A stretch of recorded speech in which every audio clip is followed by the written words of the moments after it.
Legislators consider gun control measures, and the U.S. Supreme Court hears a labor case from Illinois. We'll talk about it next on Capitol View.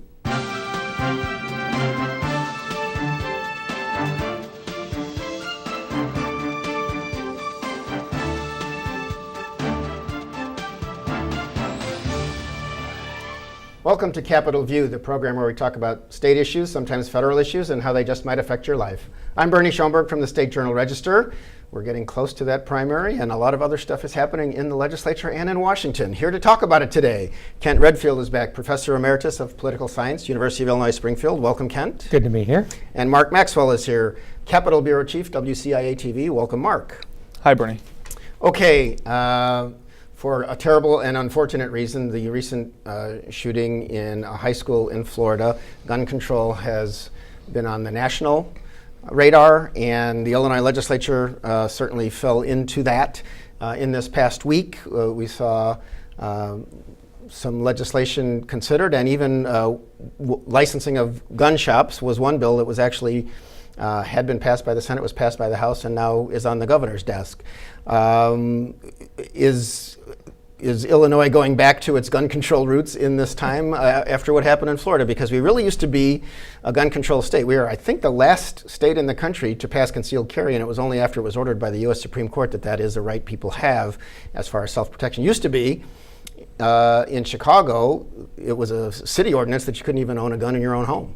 Right. And then that changed, and things have moved, but now it seems the pendulum's going in the other direction after some recent mass shootings. Well, I think it obviously is a reaction to the mass shootings. The gun control in Illinois is as much regional as it is partisan in terms of the way the issue gets discussed, and is typically the case in terms of the way that the Speaker of the House deals with issues. We've rolled out a package. We've had roll calls, and we're trying to do something substantively, but we're also providing an opportunity for people to be for bills or against bills, depending right before a primary. Yeah, depending on what helps them, and so that's we can chew gum and walk at the same time in the legislature, and so there's always a political dimension to these things. So we'll see what the governor will sign. We'll see what the Senate does. But in terms of a line on your campaign brochure, we've provided that. Right, Mark. This does put the governor in an interesting position, although the bill that has gone to his desk, again, to license gun shops, and there was some discussion about, big box stores that sell guns may not have this kind of licensing, but Don Harmon, the Senate sponsor, I know wants particularly gun shops, and there were some in the Chicago area that were particularly problematic, wants the State Department of Financial and Professional Regulation to regulate those and inspect those and make sure that the people who work there are trained so they can do the right background checks and et cetera. On the other hand, that State Department said it doesn't have the resources at this point to do that. So would it be wise for the governor to act on this bill before March 20th, the primary where he's facing a conservative challenge from Jeannie Ives, or what do we think will happen with that? Well, there's a lot there. So this bill, currently firearms dealers already have to be licensed by the federal government. That's already a federal law. The ATF. But the ATF doesn't have the resources to look at every gun shop everywhere, and they're not always all over the place. So gun control advocates have said for some time that it would be helpful to enlist the state as an extra set of eyes who can take their territory and run the same checks we expect of the ATF. And this might be a way to effectively target loopholes at a gun show or straw purchases, they call them. And so a lot of Democrats for years, this bill in particular, this idea has languished at the committee level or hasn't been passed for 10 years in Springfield, but the timing was right with the tragedy here and in this primary election season as well. Will Governor Rauner sign it before March 20th? Every political strategist I've talked to says absolutely not. There is zero chance that he does, because with his signature on that bill, he could enrage people on the right who feel that it's too much big government, it doesn't do anything for me, it's more gun grabbing, they'll call it. But then the more moderate Republicans who would take a thoughtful approach and consider, would this help? they might be upset or less likely to vote for him if he doesn't sign it or if he vetoes it. So it's almost an impossibility that he will take his pen to that bill before March 20th. Yeah, and I will say some of the other measures that were considered in the House, raising the age to 21 years old for anyone to buy an assault weapon, a 72-hour waiting period for that as well, and banning of bump stocks, which are the devices that were used in the Las Vegas shooting at a concert there, out the window of the hotel where dozens of people were killed, because a bump stock is a thing that you put on a certain kind of rifle and it makes it act like a machine gun. So even some Republicans joined in on voting for that, and again, that would still have to pass the Senate. There was a bill named for a police officer, a commander, Paul Bauer, who was recently killed in a shootout right downtown Chicago near the Thompson Center, or at the Thompson Center. And it would ban body armor, regular people from getting body armor, but there were problems with that legislation. Republicans, or some people who oppose these bills this week, said some of them, the legislation was hastily written. And in this case, with body armor, apparently ABATE, the pro-motorcycle rights group, said some of our people wear body armor when they ride, and you have to be careful not to write legislation so broad that it would make lawful activity of people not even carrying firearms illegal. So that bill was held for refinement before they move forward. So, Kent, as usual, these things take a while. As you say, they wanted to make sure they got some things on the record and some votes out there, and one bill to the governor. But this is a developing issue, and we'll see what happens at the national level too, because President Trump met with lawmakers of both sides and actually talked about taking guns away from mentally ill people, even mentioned at a meeting that was televised, maybe we should take the guns first and give them due process after that, which is the opposite of what Vice President Pence said. So there's a synergy for this issue that just hasn't been there before. The shooting at the high school in Florida, and then the students from that high school who have been very vocal in pushing for change. Right, and so, there's a big push to get something done. It is, if this were easy, we would have solved it a long time ago. And so this is a very controversial subject. You've got extremists on both sides that don't help trying to get things in the middle. It is interesting, we have not gone to the question of mental health in terms of, a number of states have essentially red flag laws where a family member or law enforcement can go to a judge and get an order to take away guns from an individual for 6 months, a year, whatever it happens to be, if they're a danger to themselves, a danger to society. So it's a procedure to take weapons away from someone who has not committed a crime. It is, and that's something that, and the timing will depend on whether they're putting the governor in another box like they put him on the abortion bill last year, in terms of whether he's going to be forced to choose between essentially a downstate kind of primary vote or a action, or a more general election type of an action. We should mention, and Mark, I think you were there, but just to show how important this gun issue was in Springfield this week, we not only had Eddie Johnson, who is the police superintendent from Chicago, down to talk to legislators, but Cardinal Blaise Cupich of the Chicago Archdiocese also came to Springfield, met with the 3 of the 4 legislative leaders privately who were available to meet with him. I think Jim Durkin wasn't available, but certainly, nobody's saying everybody doesn't care about the issue. Blaise Cupich, Cardinal Cupich also met with the press and read a rather long statement saying gun control is necessary. He was asked by one of the reporters there, well, what of people who say that your gun rights that are in the Constitution are also God-given rights? And he said, well, God also says that children should be protected, and remember, these gun dealers or manufacturers also care about the finances of it, and I guess the politicians care about the finances of gun rights advocates, helping them in their campaigns. So it was more than just a political moment, I guess, when a clergyman of that stature gets involved. Yeah, he said that the Second Amendment is a constitutional right, but so is life, liberty, and the pursuit of happiness. Well, that was actually the Declaration of Independence, but we won't have to parse that. He made the moral argument that after Las Vegas, the cool-headed, thoughtful, moderate Republicans who those votes would be needed to get that piece across the finish line, they often say, well, let's sit back. Now isn't the time to study this, to vote on this. Let's take a study. And Cardinal Cupich said that excuse is no longer valid here. After Las Vegas, he made a specific reference and said, we no longer need study. Ban bump stocks, ban high-capacity magazines. And those are the things that right now are most when you look at the polls, when you look at the voting board on the bump stock ban, the political support, the public effort is all lined up there. When you go back, the Cardinal also said something interesting. He said, don't be naive. This is a money and profit-driven issue for gun dealers, but also for places like the NRA. And the NRA has been quite successful in fundraising over the last 8 years when President Obama was in office, mostly on the fear and the message that this Democratic president was coming to take your guns. Mm-hmm. And then, as you mentioned, President Trump, it turns out, says take the guns first, give them due process second. Yes. Of course, that's not action yet. That's just something said at a meeting on live TV. It's something said at a meeting, but it's a bill that passed in the Senate.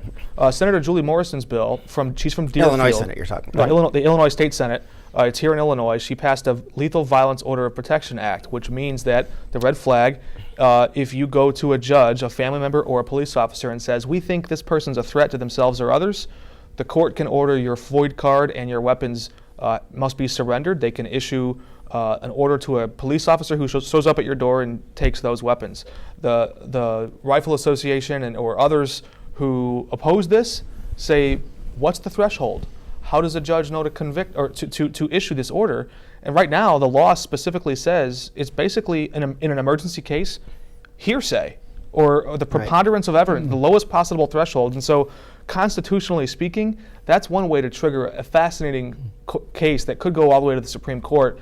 How strong is that Second Amendment right to bear arms, and what concerns would overturn it? Yeah, and we should note that after 9/11, what we thought prior to that was a consensus on certain civil liberties under the First Amendment. We then had the Patriot Act and a number of things that curtailed and rights of individuals who, might go out and commit a crime. They had not committed a crime, and so this is, we're talking about the same kind of a dynamic. What exactly are the limits of these amendments? The rights that you have under the First and Second Amendment? Are they literally worth dying for?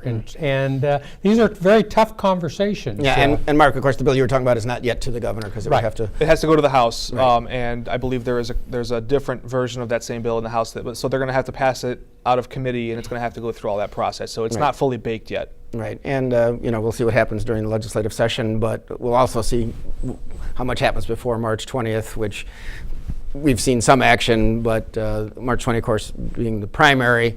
And a lot of real things might happen after that too. There were some downstate Democrats, though, that were sweating bullets on having to vote for gun control legislation before this election. Even though they're not even being challenged. We've now talked about bullets and triggering. Sweating bullets. Yeah, I guess those are not. It's all part of this. Yeah, Freudian slip, I suppose. But also part of the culture.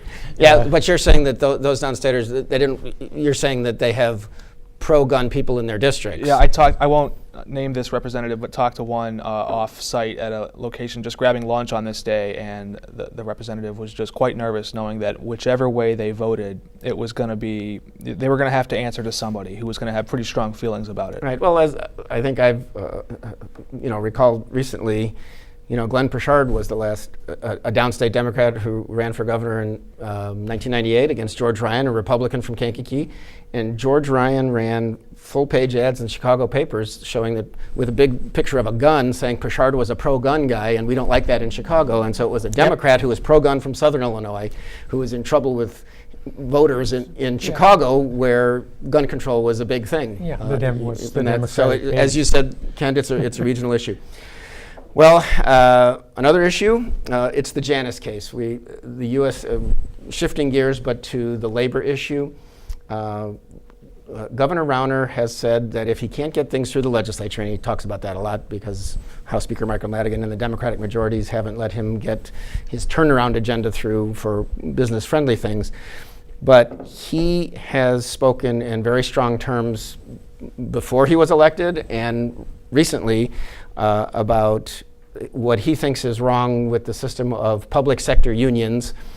He thinks it's basically a corrupt bargain that these public sector unions like AFSCME and state government can mass together and help elect somebody and then negotiate their benefits and pensions and grievance procedures with the people they helped elect. In fact, he talks about this and says, if this happened in the private sector, people would go to jail. Well, he thinks that what he can't get through the legislature might get through the Supreme Court in the case that was heard just last week, the oral arguments in the case of Mark Janus. Governor Rauner a couple of years ago, or when he was new, basically issued an executive order saying he didn't want people to have to pay what they call fair share dues. The governor doesn't call them that, but the unions do. It's people who don't want to join the union, but they're in the public sector union working for the state. And they have to pay something of the dues. Mr. Janus pays about $45 a month for the benefits they get from the collective bargaining and the grievance procedure that the union has to represent them in the bargaining unit. The governor thinks it's not fair, and he was because he didn't have standing, he was taken off the case by a judge. Mr. Janus became the person, a National Right to Life group, and I think what's it called, Liberty Justice Center that's related to the Illinois Policy Institute, have represented Mr. Janus, take it all the way to Supreme Court saying, if you don't want to join the union, you shouldn't have to pay any dues. The governor thinks this is great, thinks that with Neil Gorsuch, the new Supreme Court justice named by President Trump, that the court may well this summer end fair share dues, and many people think cripple unions or at least cut back a lot on their funding. He went to Washington, D.C. He spoke to reporters after the case. He spoke to Fox News Channel and again talked about how what is wrong with this corrupt bargain. Where's this going, and what does this do for the governor? Yeah, it was a National Right to Work group. What did I say? Right to Life. Right to work. Thank you very much. I appreciate that. Yeah. Just to yes, clarify that. Yes, that's what happens when you talk to us. We assume that the court is going to rule in favor of Janus, strike down the Abood case, which was the case that essentially said this was constitutional. And that's about 40 years old. Right? 1977. Yeah, it's a long-standing law, and so there are a couple of. If this happens, there are a couple of dynamics here. One is, right now, union membership, the number of people that are fair share have actually gone down with all of the governor's attacks on unions. There's a lot of solidarity in terms of... So people are joining the union because they feel closer to it, perhaps. Yeah, but if you can get the benefits of union membership in terms of bargaining and negotiation without paying your dues, then that's the classic free rider problem from economics. And why should you pay for something you can get for free? And so what has happened in some other states, we look at Wisconsin in terms of their collective bargaining, and this will affect teachers. We should be clear that it's broader than just right. It's the public state sector workers and teachers unions, which have hundreds of thousands of people. That was the California case that preceded this one in 2015. It was about the California teachers. They tried to go at it, but the Supreme Court it ended up not getting all the way there. And so if after a certain period of time you lose 20-25% of your membership, which could happen, depending on how hard the union works and a lot of different dynamics, then that obviously means less. We're not talking about losing fair share people. We're talking about people who are currently paying the union dues and are contributing also to the political action committee, and so that will reduce the political power of labor, and that's clearly what the governor wants. Right, and of course the governor thinks any public sector unions, by their nature, everything they do is political, and that's the argument before the court. And we don't know how that's going to play out. And then the other side of it is, do unions still have to represent people who are not paying fair share? And you've already had some legal action initiated by, I believe, the Operating Engineers Union along that point. So it creates a lot of uncertainty. We don't know what will happen short run, except that the governor will have a win. that he will put on all of his campaign literature, and when he's talking about the great things he's done, in terms of his term as governor of Illinois, one of them will be, curbing the power of the evil public sector unions. Well, there was a telling moment at the oral arguments at the Supreme Court when Justice Kennedy asked a union lawyer, "Is this case about the political power of unions?" And the union lawyer said yes. And Justice Kennedy sits back and says, "Well, aren't we done here? Isn't this case decided?" That was his argument. And of course, he, along with Alito and Supreme Court Chief Justice Roberts and Clarence Thomas, the conservative wing, are expected to vote in favor of this. That leaves Neil Gorsuch as the fifth and deciding vote. He's been if you look at his decisions at the lower levels, he's been very in favor of corporations, or when there's a wage dispute, he usually tilts toward this side. So there's a strong belief. I think a lot of people are putting the odds at about 80% that the Janus case will go in favor of Governor Rauner in this case. And AFSCME, I think, is bracing for that. But you don't have to look any farther than the State Policy Network, their own advertising materials, to know that this is about to them, that Tracy Sharp, the president of the State Policy Network, put out to fundraisers in a letter, "This case and this effort will help us deal a mortal blow to the political muscle of the left," which they consider government unions. So they see this as the first, opening attack in a longer battle about reducing the cost of government. How do you do that? Driving wages of public servants down. And of course, the Illinois outpost of the State Policy Network is the Illinois Policy Institute, right, which is part of that national network. And I mean, the reality. And this was there Koch brothers funding at the beginning of that? To the State Brothers, to the State Policy Network, to the Illinois Policy Institute. They're all in the same big pool of dark money that influences policy. And Governor Rauner used to donate a lot to the Illinois Policy Institute before he was a candidate. Doesn't anymore. $625,000, like 2000 through 2013, I think. But hasn't since. And some of the people associated with that group clearly are now with Jeannie Ives, his Republican opponent in the primary. So there's been some love lost there, especially since he brought in Illinois Policy Institute people last summer to be staffers, including his chief of staff, and then those people, most of them, are gone within about 3 months. But if you're going to accomplish that long-term goal of defunding the left, you're going to have to go after private sector unions. The largest portion of union money that comes into political campaigns in Illinois for the legislature, for example, is trade union money. I mean, that's where the really big bucks. I mean, it's not teachers and AFSCME are not irrelevant in terms of that, but there's a huge amount of trade union money. And until, so the agenda in terms of defunding the left by attacking organized labor, it has to go to the public sector to be to the private sector to be effective. This case is only public sector, so it's a step, but it's not, you don't start celebrating in the end zone if Janus is is decided in Janus's favor. Much more will be seen on this. Another issue that came up this week: House Speaker Michael Madigan met with his caucus behind closed doors for, I think it was at least a couple hours. And then later that day had a news conference to explain what they were discussing, and he basically came out with a list that was made public of 9 sexual harassment incidents or cases that were within his state staff or people associated with it, lobbyists, staffers, over the last 5 years, to say we are dealing with the issue, because of course this is an issue that has dogged him, partly because in the last couple of weeks he's had to jettison a couple of people from his political organizations. He is the head of the Democratic Party of Illinois and has oversees a couple of big political funds that help elect candidates across the state, and people left because of either bullying type tactics or sexual harassment type incidents, including one where a staffer, the brother of a Chicago alderman, kept sending text messages wanting to go out with a campaign aide, and she kept saying, I want to keep this professional, and it didn't happen until that guy was gone. Mark, Speaker Madigan going to survive all of this? Was that a good move on his part to meet with the press? The Speaker, basically, someone in his staff dumped out their filing cabinet of all the HR complaints of sexual harassment or otherwise, and then separated them into a bunch of different buckets. Okay, which ones were lawmakers against or lobbyists against lawmakers? We're not going to put those on the list. Which ones were against caucus leaders? Carve those out.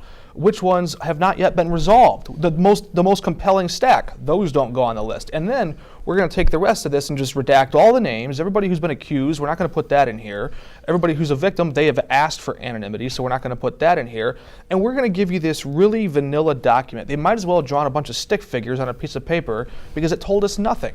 The only You don't seem happy about this, no. Go It's ahead. not that it doesn't matter if I'm happy or unhappy. Right. It was a show. It was political theater to say, I'm keeping score and we're handling it. Trust us. But there is nothing of substance in that piece of paper, and it came with a dare that he sent to everybody else, the Senate Democrats, the House and Senate Republicans, and Governor Browner's office. Do the same. I dare you. Show me how you're handling this in your office. Senate President Cullerton, his Democratic colleague, was the first to say no.